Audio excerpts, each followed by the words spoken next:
Bienvenidos una vez más a esta cuarta entrega de Empathic Science o Ciencias Empáticas, como le quieran decir, y un saludo y buenos días, buenas tardes o buenas noches allá donde se encuentren en el lugar del planeta que estén viendo esta emisión.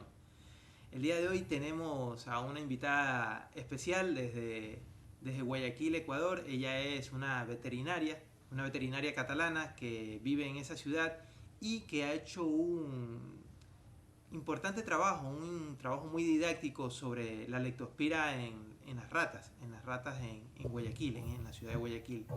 Y ahora es gerente de un coworking veterinario llamado Naturavets en esta misma ciudad, donde aloja a diferentes profesionales que quieren iniciar su proyecto veterinario.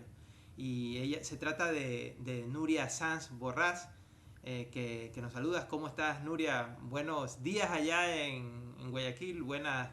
Acá estamos, serían buenas tardes desde acá. Buenas, hola, ¿qué tal? Buenos días, sí, desde aquí estamos recién empezando el día y parece que va a ser otro día de calor aquí en Guayaquil. Aquí estamos en ola de frío y allá estás en ola de calor. Sí, bueno, podemos cambiar de sitio si te parece. Y te queríamos comenzar preguntando sobre tu trabajo. Hiciste un trabajo con ratas en la ciudad de Guayaquil. Y lo primero, para que se ubique la gente, porque esto es un tema muy difícil de saber, es qué diferencias hay entre las diferentes especies. O sea, cuáles son las diferentes especies de rata. Hay diferentes tipos. Sí, básicamente, hay cientos de especies de roedores y básicamente podemos diferenciar lo que sería la parte del ratón común, el músculos, y el género Ratus, que es donde incluimos a las ratas, lo que comúnmente conocemos como ratas. En el caso de este estudio, solo trabajé con Ratus, es decir, con ratas, y con las dos especies más prevalentes en las ciudades, que es la rata negra y la rata gris o rata noruega.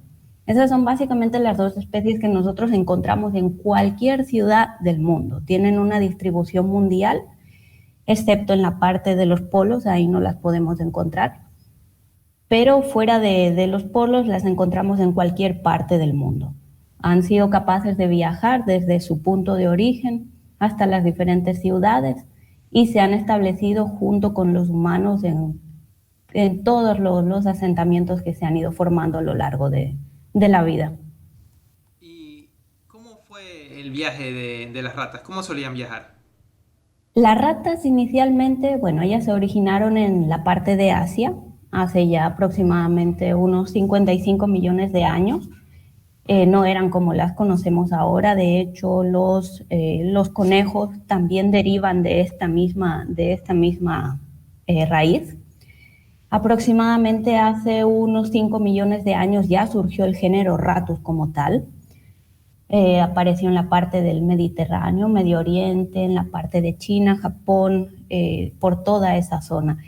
Y proliferaron de forma muy rápida. Son animales que se adaptan muchísimo a cualquier tipo de clima, se adaptan muchísimo a cualquier tipo de alimentación. Y asociado a esto, pues tenemos que son unos animales extremadamente inteligentes, extremadamente sociales y son capaces de aprender y de tomar decisiones para seguir aumentando su población o seguir generando asentamientos.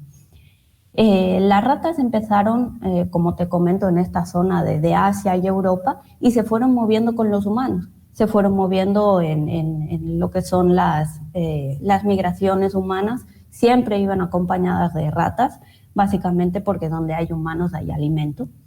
Y se desplazaron hacia lo que ahora es América. América del Norte, América Central, América del Sur, por medio de los barcos. ¿Por qué iban en los barcos? Simple. En las zonas portuarias hay muchísimas más ratas incluso que en las zonas que no tienen puerto. Eso deriva un poco de las costumbres, sobre todo de la rata noruega, que le gusta bastante el agua, entonces se encuentra en estas ciudades portuarias y simplemente ellas lo que hacen es buscar el alimento. En los puertos había alimento, en las bodegas de los barcos se subía alimentos para poder realizar los viajes y ellas subían con este alimento. Llegaban a un nuevo puerto, descargaban el alimento, las ratas salían del barco y simplemente se adaptaban a ese nuevo lugar sin ningún tipo de problema. En este tipo de adaptación tú estás cerca de Galápagos. En Galápagos también son un gran problema para la fauna y la flora Así local. es. Así es. De hecho, bueno, Galápagos tiene un programa de desratización desde hace ya algunos años. Dependiendo de la isla podemos encontrar o bien ratus ratus, que es la rata negra, o Ratus norbergicus, que es la rata noruega o rata gris. Ha sido difícil. Ellos allá, como te comento, tienen un programa de desratización. ¿Cuál es el problema con estas ratas en las Islas Galápagos? Suelen asaltar los nidos tanto de piqueros como de iguanas, se comen los huevos, entonces sí presentan un serio problema dentro de la conservación de las especies que tienen en ese territorio. ¿Cómo llegaron las ratas a Galápagos? De la misma forma que lo hicieron a cualquier otra parte del mundo, por medio de los barcos, por medio del transporte de alimentos, fueron llegando y se adaptaron sin ningún tipo de inconveniente. Y como son súper prolíficas, estamos hablando de que una rata puede reproducirse cada 2-3 meses, tienen un periodo de gestación de 22 días aproximadamente y en cada parto pueden llegar a tener alrededor de 10 individuos. Por lo tanto, la multiplicación es muy grande, muy, muy grande. Es exponencial. Ajá, así es. Entonces, con una pareja que haya llegado a Galápagos, pues tenemos toda esta infestación que hay actualmente. Ya se ha logrado derratizar algunas de las islas, pero parece que ellas van ganando por el momento la batalla en la zona. A nivel del continente, pues donde hay asentamientos humanos, donde hay ciudades, pues tenemos a estos animales presentes. También en el estudio se hablaba un poco sobre el tema hiciste un pequeño guiño histórico sobre el tema de la peste, pero me parece haber visto que no era propiamente la rata la que llevó la peste, sino otro animal. Así es, bueno, no son estudios que estén todavía comprobados. Inicialmente lo que se pensaba era que la pulga que afecta a la rata, esta pulga obviamente pues en algún momento saltaba de la rata al humano, picaba al humano y por ahí se hacía la transmisión de lo que conocemos como peste negra. Algunos estudios sugieren que no fueron las ratas las que generaron esta epidemia, las que son transmisoras de este problema como tal, sino más bien es el gerbo, otro tipo de roedor que es muy común en Europa y tiene una gran adaptación también a diferentes climas y diferentes zonas geográficas del continente. Y se usa como mascota. Comento, y se usa como mascota. Obviamente los que son, digamos, mascota, pues tienen una crianza en cautiverio y tienen ciertas condiciones que los hacen, digamos, un poquito menos peligrosos en cuanto a la transmisión de enfermedades. Pero no hay que olvidar que los roedores, por así decirlo, su gran problema, su gran karma es que son grandes portadores de enfermedades, son reservorios naturales de muchas enfermedades y siempre se corre el riesgo de que haya transmisión de algún tipo de virus, bacteria o algún tipo de problema parasitario. En este caso, sí, en este caso te preguntaba sobre la leptospira, y me imagino que ibas a ir por ahí. Tú hiciste el trabajo en la leptospira. ¿Qué es la leptospira y cómo afecta al humano? La leptospira es una bacteria, es una gram negativa, es una espiroqueta. La más común, la especie más común es la Leptospira interrogans. Se llama así simplemente porque vista al microscopio pues tiene forma de interrogante. La leptospira es una bacteria que tiene predilección por el tejido renal, principalmente. También la podemos encontrar en el hígado, la podemos encontrar en el vaso y en casos mucho más graves puede también alojarse en pulmón, en sistema nervioso y causar en ciertas personas puede llegar a causar meningitis, no solo en humanos, sino también en otras especies que puede estar afectando. La leptospira es una enfermedad que puede confundirse con otras enfermedades, puede tener incluso presentaciones asintomáticas, por eso es tan complicado a veces determinar cuántos casos se producen en el año en una ciudad o en una región, porque hay casos asintomáticos, hay otros casos que se confunden con fiebre amarilla o con otros padecimientos, sobre todo en las zonas tropicales como dengue, fiebre amarilla, cualquier tipo de fiebre hemorrágica puede confundirse con leptospirosis. Entonces el reporte real de casos es complicado.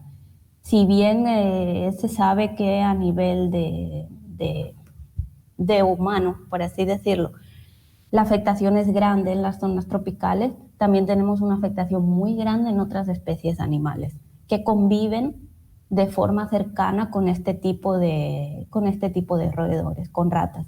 Y principalmente tenemos estas afectaciones en lo que son las granjas. Y una de las especies más sensibles a padecer leptospira es la especie porcina.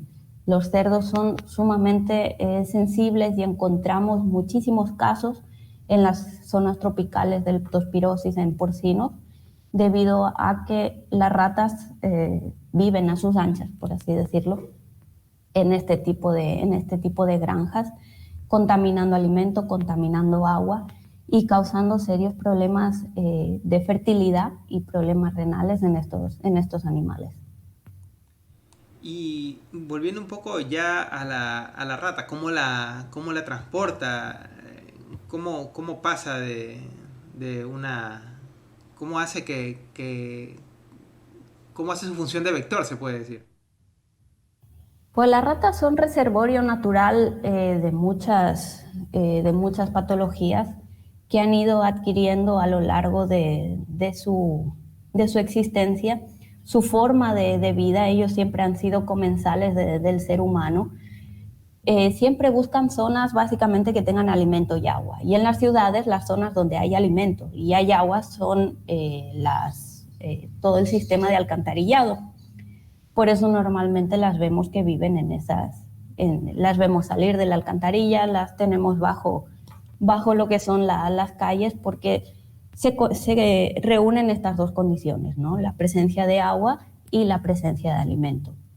Obviamente son lugares donde, además de ratas, encontramos una serie de desperdicios, encontramos una serie de otro tipo de animales, básicamente insectos, y a lo largo de toda la vida y de todo su estilo de vida, pues se ha generado este tipo de reservorio natural para muchas enfermedades. En el caso de la leptospira se aloja en los riñones de estos animales, forma colonias en los túbulos renales y la rata es capaz de excretar durante toda su vida leptospiras por medio de la orina, sin que ella tenga ningún tipo de afectación.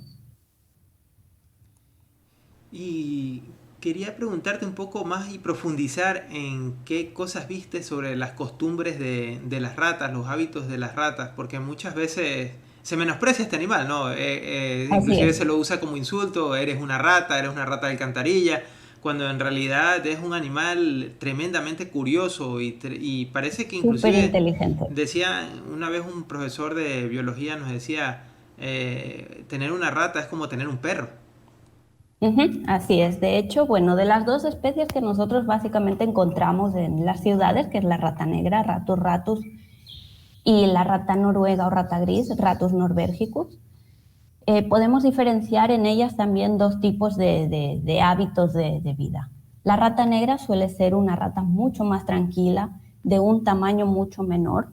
Estamos hablando que una rata negra puede estar alrededor de los 20 centímetros y una rata noruega o rata gris puede llegar a los 40 centímetros, sin contar la cola. hablamos solo del cuerpo. La rata negra es un roedor que le gusta vivir en zonas más bien altas. Ella puede anidar en los tejados de las casas, en los árboles. A pesar de que sabe nadar, no le gusta mucho el agua. Es un animal más terrestre, es un animal más tranquilo, no es tan agresivo.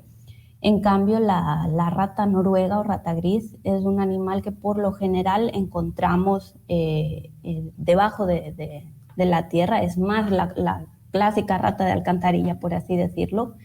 Tiene un tamaño mayor, le encanta el agua, le gusta mucho nadar, es capaz de bucear y es mucho más agresiva. Por lo que se vio en el estudio, la rata noruega está desplazando a la rata negra. Ya ratas negras casi no se encuentran en la ciudad, por lo menos en las ciudades costeras, donde hay mayor presencia de agua, la rata noruega la ha desplazado. Y tanto la rata negra como la rata noruega tienen características de inteligencia muy marcadas, son animales muy sociables, establecen lazos entre ellos, establecen métodos de crianza conjunta, establecen educación para las crías, realizan educación en las crías. Son animales que no pueden vivir solos, necesitan su comunidad. Dentro de su comunidad tienen a su pareja, dentro de su comunidad tienen a las nodrizas, tienen a las exploradoras, tienen diferentes tipos de roles que cada individuo va ejecutando. Es muy curioso verlas porque cuando uno sale a la calle las ve, oh, qué bien, cruzan la carretera o están pegadas a una pared caminando. Bueno, pues todas esas zonas por donde la rata se desplaza son carreteras que ellas han marcado. Marcan con olor, bien sea con orina, con los excrementos o incluso con secreciones de su aparato genital para marcar estas carreteras. Son rutas que ellas preparan para que el resto de ratas encuentren el alimento, encuentren la entrada a las madrigueras o incluso se salven de las zonas donde tenemos cebos. Es muy interesante porque en el tema de los cebos, solo viendo el tema de las trampas para ratas, para roedores, nos damos cuenta que son animales súper inteligentes y que tienen un desarrollo de los sentidos prácticamente similar al nuestro, un poco más agudizado en el tema del olfato y del oído. Pero algo muy curioso en ellos es que el sentido del gusto lo tienen extremadamente desarrollado. De ahí viene tanto problema cuando queremos ponerles veneno. Y por eso los venenos para ratas suelen contener algún tipo de edulcorante. Ellas son capaces de detectar los sabores amargos, sabores ácidos, sabores dulces y aprenden rápido también de lo que es bueno y lo que es malo para ellas. Y las madres transmiten esa información a las crías desde que son bien pequeñas. Entonces, son animales extraordinarios. Lamentablemente su modo de vida los ha llevado a que la mayoría de las personas les tengan miedo, los desprecien, pero es por sus hábitos de vida. Ellas simplemente lo que buscan es comida y encontraron la forma más sencilla de obtenerla, que es viviendo con nosotros. ¿Por qué? Porque los humanos desperdiciamos gran cantidad de comida. Entonces ellas simplemente se aprovechan de ese desperdicio y forman ahí sus asentamientos, sus colonias, y viven de lo que nosotros desperdiciamos. Pero como te comento, son animales extremadamente inteligentes. Las ratas que se tienen como mascota, las que podemos encontrar en las casas, derivan directamente de la rata noruega, es decir, de la rata clásica de alcantarilla. Por si acaso ese sonido que se escucha atrás son los pajaritos. Están silbando los pajaritos mientras Nuria habla. Sí. A esta hora vienen, lo que pasa es que nosotros les ponemos alpiste a esta hora y ya están reclamando su almuerzo, el desayuno, así que están aquí esperando que ya les sirvan.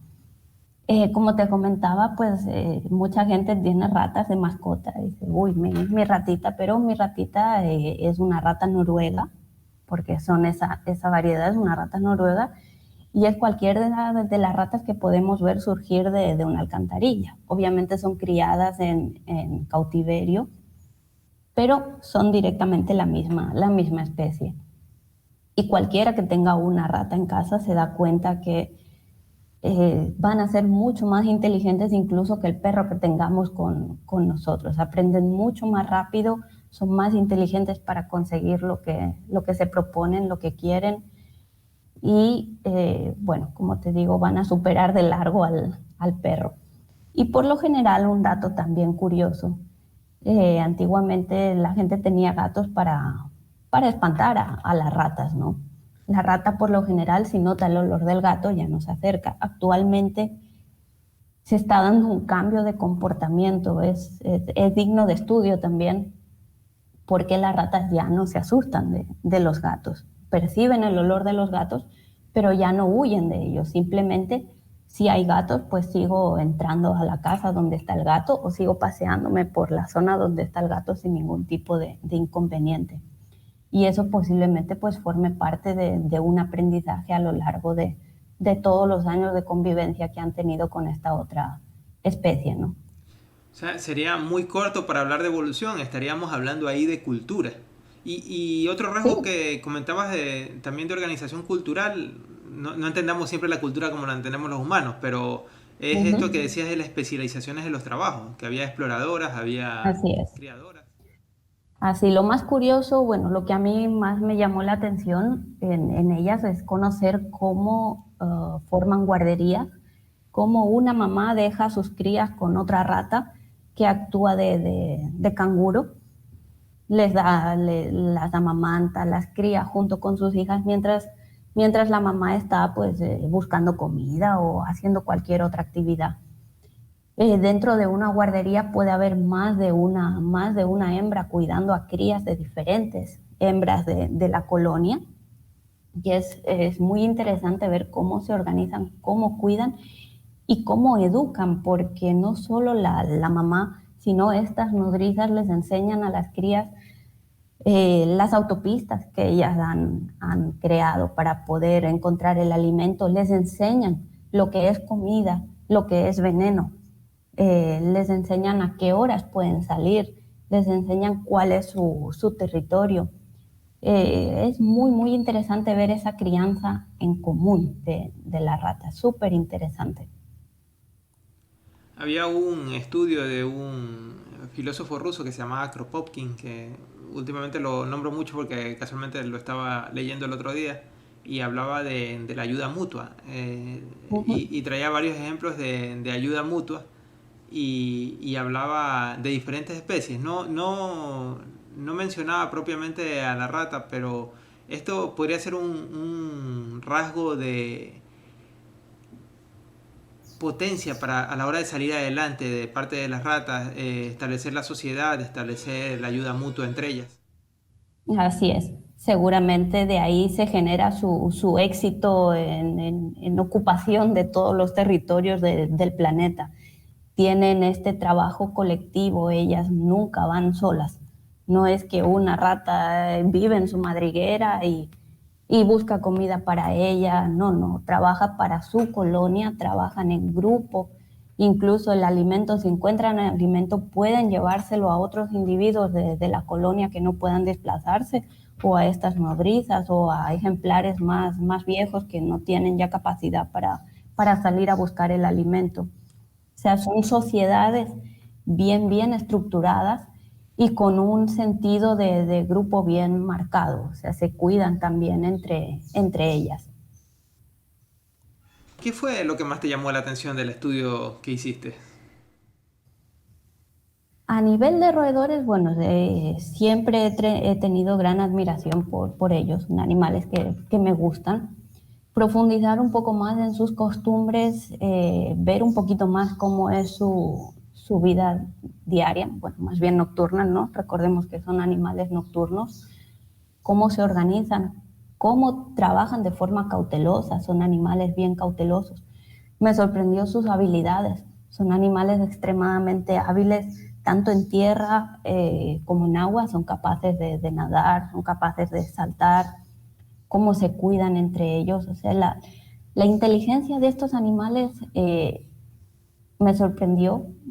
Ya sabía que eran animales extremadamente inteligentes, pero verlos en directo pues te hace un poco darte cuenta realmente de que esa teoría pues se da en la práctica y lamentablemente su forma de vida las ha llevado a ser despreciadas, ¿no? Y sí da un poco de pena, podríamos decir, cómo el resto de especies las huyen, las rehuyen, las maltratan, porque son sociedades bien elaboradas, bien estructuradas, son animales de los cuales se puede aprender mucho en cuanto a la ayuda social, en cuanto al trabajo social, al trabajo en comunidad. Creo que podemos aprender mucho de ellas. A nivel de la leptospira como tal, de la cual son portadoras, me sorprendió encontrar que un solo espécimen, un solo individuo de rata puede ser portador de hasta 8, 10, 12 serovariedades de leptospira, incluso ser portadora de serovariedades que clásicamente podemos encontrar en campo. Y las ratas, digamos, de ciudad también son portadoras de esas variedades que por lo general encontramos en campo. Entonces, es curioso ese punto y sería interesante ver cómo han llegado a acumular, por así decirlo, tantas serovariedades de leptospirosis en su organismo sin que les afecte, sin que tengan ningún tipo de desarrollo de la enfermedad y lo vayan obviamente pues excretando por cada lugar donde ellas circulan. Formas de prevenir la leptospira hay muchas. Es muy curioso porque uno de los comportamientos de estos animales es el hecho de orinar siempre donde haya humedad o donde haya agua. Por eso es una enfermedad, es una bacteria fácilmente transmisible y fácilmente generadora de brotes en diferentes lugares del planeta, por esa costumbre que tienen los roedores de orinar siempre donde hay agua. En ciudades donde las infestaciones de ratas son muy altas, lo que se debe procurar es no dejar reservorios de agua o el plato de agua de los animales de compañía al aire libre en zonas abiertas para prevenir estos problemas. Pero no deja de ser un comportamiento curioso, ¿no? Es una forma que ellas tienen como especie, pues también de mantenerse limpias. Eliminan sus fluidos de esa forma, no dejan marcas dolorosas, no saben por dónde han pasado, una forma también de esconderse. Ellas solo marcan sus rutas de, de, sus rutas de comida, sus rutas de escape, sus rutas de entrada a las madrigueras. El resto todo lo esconden. ¿Y qué medidas? Bueno, nos hablas un poco de las medidas particulares, como no dejar el agua de los animales, Uh-huh. pero ¿y qué medidas deben tomar las ciudades para evitar los contagios?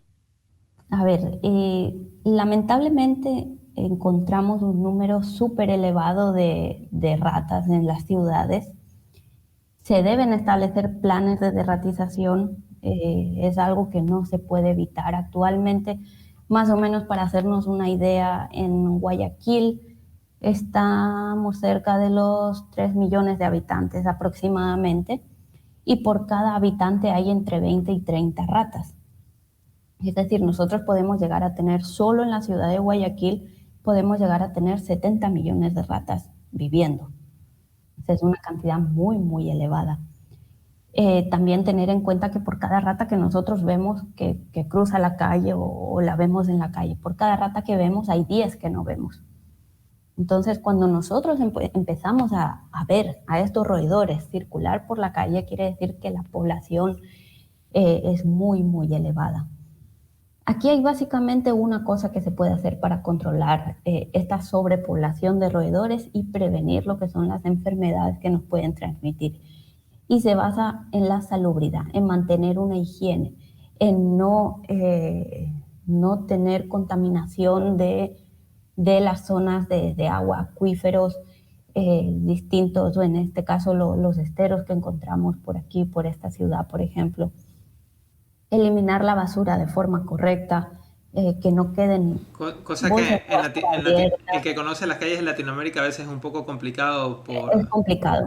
Pero ese es el primer paso, más que ir, como todo el mundo dice, a matar ratas, a pegarle el escobazo a la rata, como suelen hacer, más que ir a agredir a estos animales, podemos empezar por esa parte que es mucho más sencilla que cada uno puede hacer y es mantener una limpieza y colocar la basura correctamente.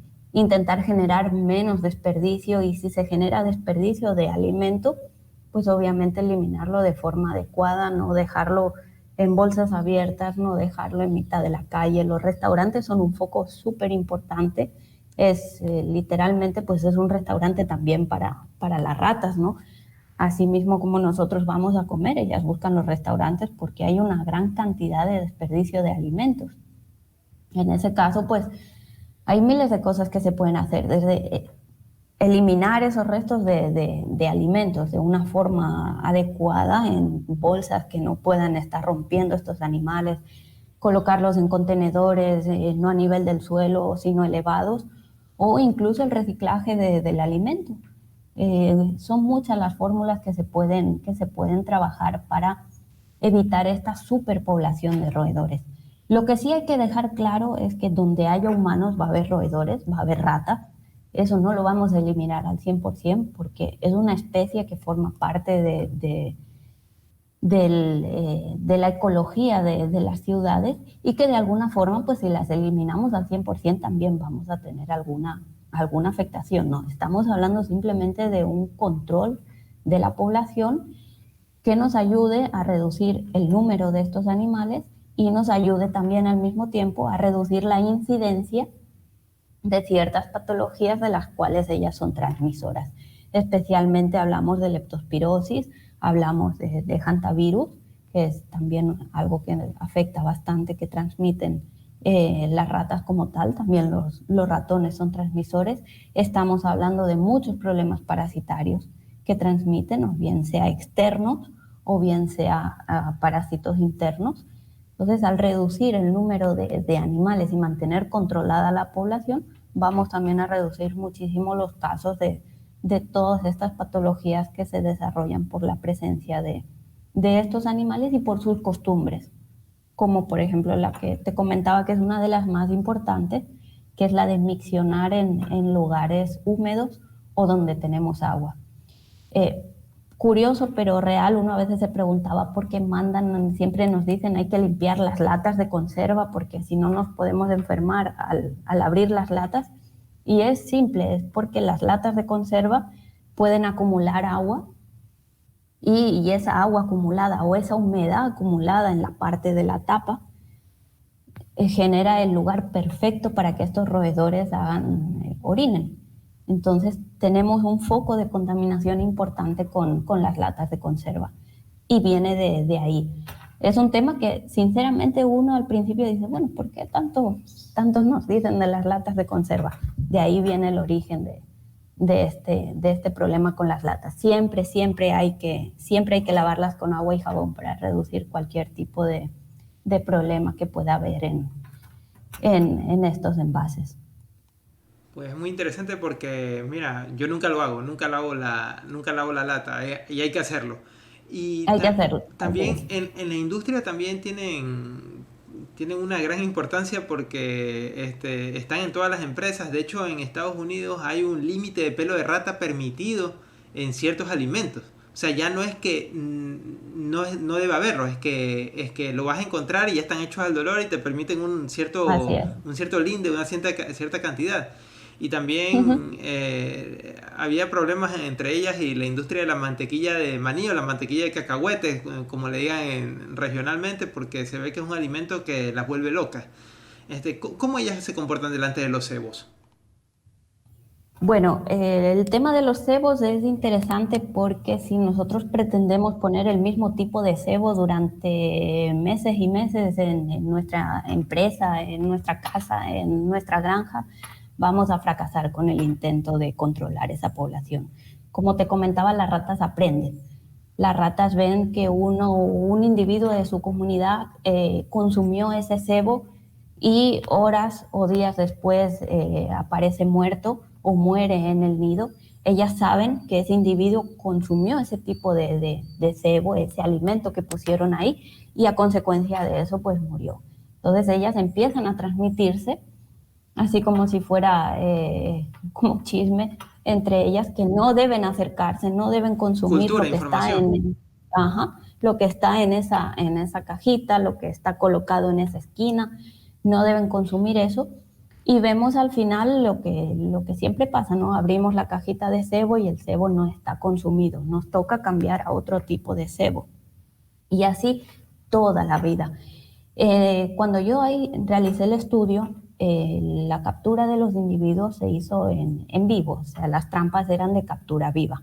¿Qué utilizaba yo como cebo? Utilizaba salchicha, carne picada, queso, fruta, cualquier tipo de alimento que había en la casa. Pero yo me di cuenta que ellas detectaban, por ejemplo, si yo colocaba salchicha como cebo y en esa noche atrapaba 2 o 3 ratas, caían en la trampa. A la noche siguiente, si yo volvía a colocar las trampas con el mismo cebo, es decir, con una salchicha, yo no encontraba ningún tipo de rata atrapada, ninguno. Y así pasaba una noche, pasaba otra y otra, hasta que cambiaba el cebo.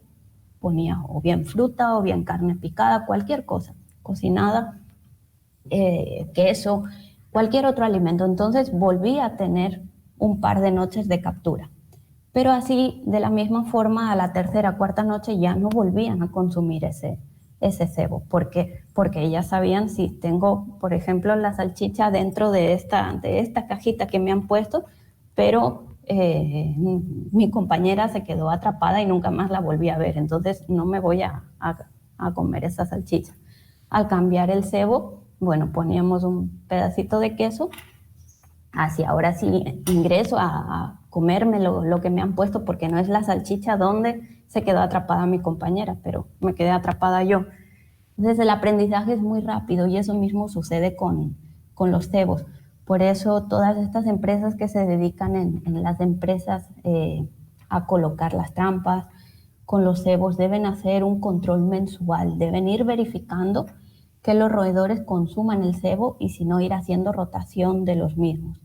Los cebos por lo general tienen sabores dulces, lo cual también se convierte en un peligro para el resto de animales que podamos tener, o bien en la empresa, o bien en la casa, o bien en la granja donde estemos colocando las trampas con cebo, porque son muy atractivos para cualquier otro tipo de especie. ¿Qué se está haciendo aquí en algunas granjas?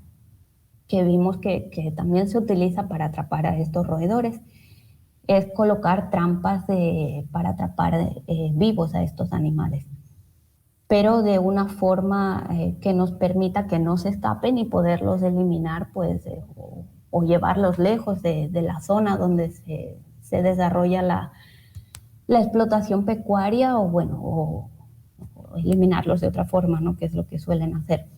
Pero es sencillo preparar cualquier tipo de trampa para estos animales. Se pueden preparar con tubos de plástico, más o menos de 1 metro de largo al fondo. Se les pone un cebo, no necesariamente veneno, cualquier tipo de alimento donde ellas puedan ingresar al tubo y llegar al fondo donde está sellado, comen y ya no pueden regresar, porque otro dato curioso, las ratas no saben caminar hacia atrás. Entonces, si nosotros tenemos un tubo suficientemente estrecho como para que ellas puedan entrar, pero no sean capaces de darse la vuelta, van a quedar atrapadas. Y es otra forma de ir eliminándolos, pero sin utilizar estos cebos que pueden también causar problemas al perro, a los gatos o a cualquier otro animal silvestre que podamos tener alrededor de las instalaciones que queremos mantener controladas. Curioso porque me hizo acordar una experiencia cuando estabas hablando de la captura de ratas. Era que teníamos una infestación de ratas una vez y le poníamos siempre el cebo y cayó una. Después ya no cayó ninguna. Y Así pasó es. que alguien muy imprudentemente dejó en la alacena donde teníamos todos los víveres, dejó el veneno de la rata. Y lo dejó ahí imprudentemente y al siguiente día o a los 2 días tuve que yo ir con una pala y recoger más o menos unos 10 12 cadáveres de ratas que habían comido el veneno. O sea, ellas ya sabían dónde estaba la comida buena y dónde le ponían la comida mala. Ya. Por esto que nos cuentas, pareciera que la solución no es tanto individual de una casa, sino más bien colectiva, ¿no? Como política de ciudad y individual, o sea, en el reciclaje y todo, porque ahora se me ocurre que tú puedes seguir matando ratas durante toda tu vida poniendo cebos y venenos, pero seguirán llenando, otras nuevas seguirán llenando ese nicho ecológico que han dejado las anteriores. O sea, mientras no les quites la fuente de comida, va a seguir existiendo la sobrepoblación, como se conoce generalmente, está mal dicho el término plaga, porque generalmente la plaga somos los humanos que creamos Así la es. descompensación. Pero sería más social. ¿Tú crees que también que sería más social esto que individual? Sí, como te comentaba, en lo primero que hay que trabajar es en la limpieza, la buena eliminación de residuos de las ciudades y con eso se establece un control de la población. Básicamente lo que tenemos que hacer es dejar de alimentarlas con todos los desechos que generamos. Simplemente unas buenas políticas de reciclaje, sobre todo en tema de materia orgánica, culturizar a la gente de que los desperdicios no es que salgo por la ventana, bueno, eso aquí es algo que sí sucede, ¿no? Lo lanzo por la ventana y como ya cae al estero, cae al canal de agua que tengo ahí, pues eliminé la basura de mi casa, eliminé los restos de comida y ya es problema del basurero que venga De la a limpiar. sociedad. O sea, me quito mi Así problema es. individual de encima y se lo paso a la sociedad. Y sí, Exactamente, pero lo único que se hace es mantener el problema, porque no lo voy a tener dentro de mi casa, pero lo tengo al pie de mi casa porque estoy dejando la basura al pie de mi casa y estoy perjudicando a los vecinos.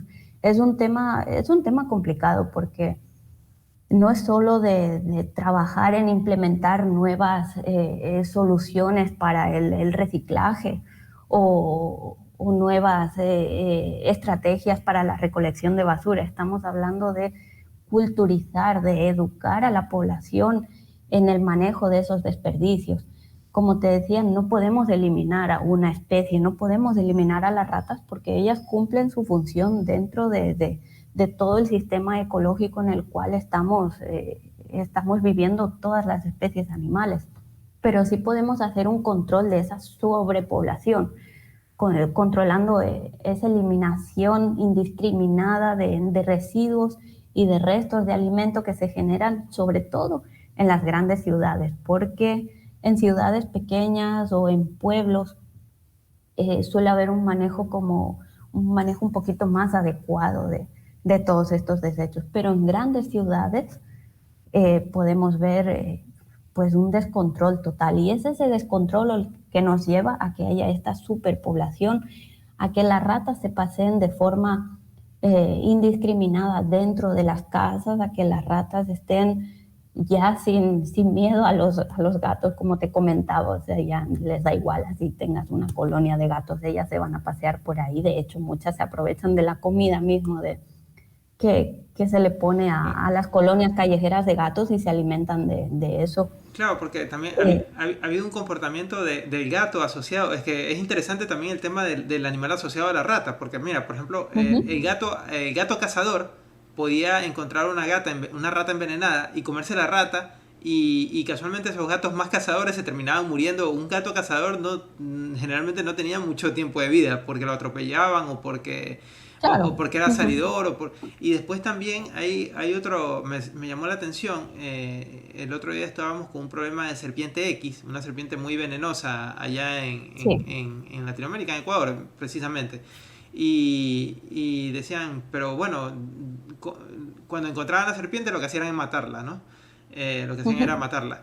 Me puse a investigar un poco de cómo hacer para no encontrarte comportamentalmente con la serpiente. Y decía, no, es que la serpiente al final, cuando ve un asentamiento humano, se atraen los ratones. y la serpiente está buscando el ratón, con lo cual tú mismo vas a tener Claro. posibilidades de encontrarte con una serpiente X que si no hubiera que si no hubiera ratones. Entonces hay un problema anexo también con esto, porque es Sí. un ecosistema urbano. Así es, de hecho, el problema básicamente es el equilibrio. Estamos desequilibrando el comportamiento entre depredadores y depredados. Si nosotros aumentamos la cantidad de presas, obviamente, pues va a aumentar la cantidad de depredadores. Y es un problema de equilibrio que generalmente, por no decir siempre, lo estamos causando los humanos. Estamos desequilibrando ese ecosistema urbano, incluso, sí, un ecosistema urbano, pero nosotros mismos creamos ese ecosistema urbano y lo estamos desequilibrando. No sabemos ni siquiera mantener un ecosistema que llegamos a crear nosotros mismos. Entonces se dan todos esos casos. El gato era el depredador natural del ratón, de la rata en los asentamientos humanos.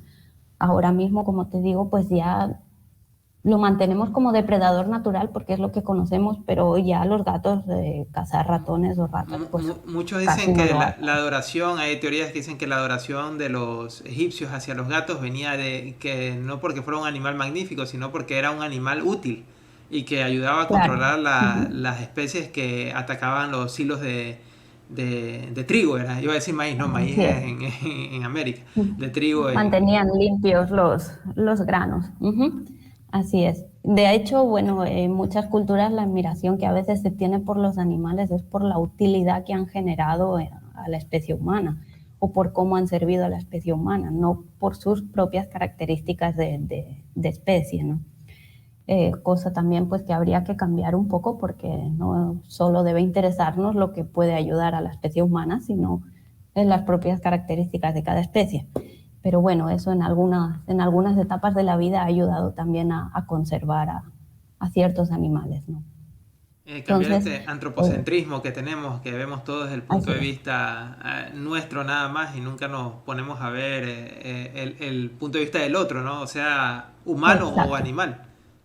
Nosotros formamos parte de una cadena, estamos dentro de una cadena, estamos dentro de un ecosistema, tenemos nuestro lugar en esa cadena, en ese ecosistema, y debemos mantenernos en nuestro lugar. Y debemos mantener al resto de especies también en su lugar para que no se pierda ese equilibrio. Entonces nosotros, siendo la especie, entre comillas, como siempre digo yo, más inteligente, más desarrollada, deberíamos tener la responsabilidad de ser los guardianes de este equilibrio ecológico y no alterarlo con cada paso que damos. Bueno, Nuria, hemos llegado al final. Te agradecemos todos estos 45 minutos 46 minutos de entrevista, 47 ya, voy aumentando cada vez que lo digo. 47 minutos de entrevista, gracias por tu tiempo. Ahora sé que tienes que ir a trabajar. Como les decía, Nuria es gerente de un coworking veterinario en la ciudad de Guayaquil que se llama NaturaVets. Si quieren algún día contactarla, ¿cómo es la página web, Nuria? Sí, es naturavets.com. Y ahí podrán contactar con ella y preguntarle más cosas que quieran saber, personalmente o grupalmente, o asociaciones o grupos que quieran saber esta información. A lo mejor también le viene bien esta cultura científica le viene bien a las empresas. Muchas veces los científicos son Uh -huh. menospreciados por las empresas, ¿no? Para las empresas los científicos son aquellos que están en un laboratorio, no saben haciendo qué y no saben que sin ciencia las empresas prácticamente no funcionarían, porque sin la ciencia, sin la técnica, las empresas tendrían muy poco que producir como se conoce de forma moderna, y que con esta ciencia también pueden ayudar a tener una sociedad mejor y a hacer mejor su producción, inclusive más sostenible, a ayudar a cuidar el planeta. Entonces también hay que ponerles conciencia a las empresas de esto. Bueno, te agradezco, Así Nuria, es. muchas gracias por estar aquí Gracias. y esperemos tenerte en una siguiente ocasión cuando tú quieras. Estamos aquí para eso. Claro que sí. Bueno, hasta luego. Gracias. Diego.